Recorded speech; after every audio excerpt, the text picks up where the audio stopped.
First of all అసలు మీకు congrats అండి. అసలు ఇంత ఈ రోజుల్లో ఇంట్లో వాళ్ళనే చూసుకోవడం కష్టంగా ఉంటే మీరు అసలు సొసైటీ కోసం మీ టైంని ఇంత రిస్క్ చేసి మరి నార్మల్ పీపుల్ని కూడా కాదు, సైకలాజికల్లీ డిజార్డర్డ్ పీపుల్ని రిస్క్ చేసి వాళ్ళు ఎలాంటి స్టేజ్లో ఉన్నా వాళ్ళని తీసుకొచ్చి వాళ్ళ స్నానం దగ్గర నుంచి అన్నీ మీరు చేస్తున్న వీడియోస్ చూస్తుంటే నాకు అసలు మీకు ఈ ఛాన్స్ రావడం కూడా దేవుడు మిమ్మల్ని చూస్ చేసుకున్నాడేమో ఇంత సేవ చేయడానికి అనిపించింది. అందరం చేయలేము ఇలాగా. తర్వాత ఈరోజు యాక్చువల్గా నేను ఫస్ట్ శాలరీ తిరుమలకి ఇవ్వాలని చెప్పి మొక్కుకున్నాను. బట్ ఎందుకో తెలీదు, రీసెంట్గా 1 month నుంచి మీ వీడియోస్ చూస్తున్నాను. దేవుడే చెప్పాడేమో, నాకంటే ఇంకా నీడీ పీపుల్ అక్కడున్నారు, నాకేం ప్రాబ్లం లేదు, చాలా ఉంది, అక్కడికి వెళ్ళేసిరా అని. ఇంకా ఎందుకో అనిపించింది 1 month నుండి వెళ్దాం ఇక్కడికి అనేసి. ఇంకా మీ వీడియోస్ చూస్తుండే కొద్దీ సరే వెళ్దాం, ఎలాగో హైదరాబాద్లోనే ఉన్నాను కదా అని మిమ్మల్ని అప్రోచ్ అయ్యాను. సో ఇంకా ఫస్ట్ మంత్ శాలరీలో కొంచెం వెంకటేశ్వర స్వామికి ఇచ్చి కొంచెం ఇక్కడ ఖర్చు పెడదాం, ఖచ్చితంగా ఇక్కడ ఖర్చు పెట్టింది ఆయన పాదాలు ఖచ్చితంగా చేరుతుంది అని అనిపించింది నాకు. మనం బర్త్డేస్ అని చెప్పి పెళ్లి రోజులు అని చెప్పి ఎన్నో చేసుకుంటాం. బయట ఒక హోటల్కి ఒక రెస్టారెంట్కి అలా వెళ్ళి వస్తే మనకి thousands అయిపోయింది 1 or 2 members-కి, కానీ అందులో ఏం సాటిస్ఫాక్షన్ ఉండదు.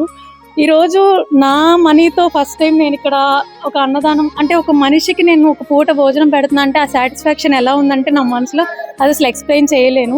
కాబట్టి బయట మనం ఎంతో మనీ వేస్ట్ చేస్తున్నాం కదా, ఒక్కరోజు మనం మన టైంని మన మనీని కాదనుకుంటే ఎంతోమంది ఆకలిని తీర్చిన వాళ్ళం అవుతాము.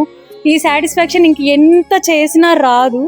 కాబట్టి మనీకి కాకుండా మనుషులకి వాల్యూ ఇచ్చి మీలాగా నిస్వార్థంగా సేవ చేస్తున్న వాళ్ళకి మాలాంటి వాళ్ళం ఎంతో కొంత జస్ట్ ఒక 1% మీకు హెల్ప్ఫుల్ అయితే మా లైఫ్ ఇంకా అక్కడికి సార్థకం అండి.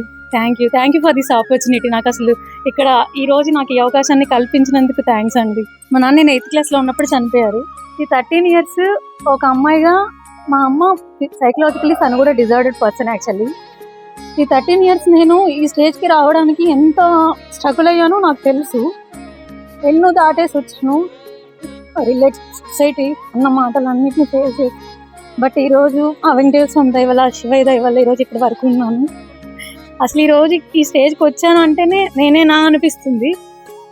ఎప్పుడు అనుకునేదాన్ని దేవుడు నాకే ఎందుకు ఇన్ని ప్రాబ్లమ్స్ ఇచ్చాడు, నాన్న లేరు, అమ్మ సపోర్టివ్గా లేరు, అమ్మ హెల్త్ సరిగా లేదు అనేసి. కానీ ఈ 1 month నుంచి వీళ్ళ వీడియోస్ చూశాక వీళ్ళే ఇంత హ్యాపీగా బ్రతుకుతున్నారు, నాకేంటి అసలు అని అనిపిస్తుంది. నిజంగా ఇన్ని రోజులు ఎందుకు బాధపడ్డాను అంటే, ఈరోజు ఏదో ఒక చిన్న సక్సెస్ వచ్చేస్తే ఎవరైనా మాట్లాడేస్తాం, బట్ పాస్ట్లో చాలా ఫేస్ చేసి ఉంటాం. ఆ పెయిన్ అయితే అలాగే ఉంది.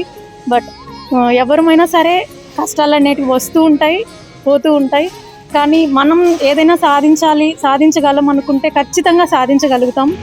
మిమ్మల్ని మీరు నమ్మండి, ధర్మ మార్గంలో నడవండి, భగవంతుని నమ్మండి, మీకు తోచినంత మంచి చేయండి నలుగురికి. ఖచ్చితంగా you will be successful in your life. This is what I want to share. Thank you.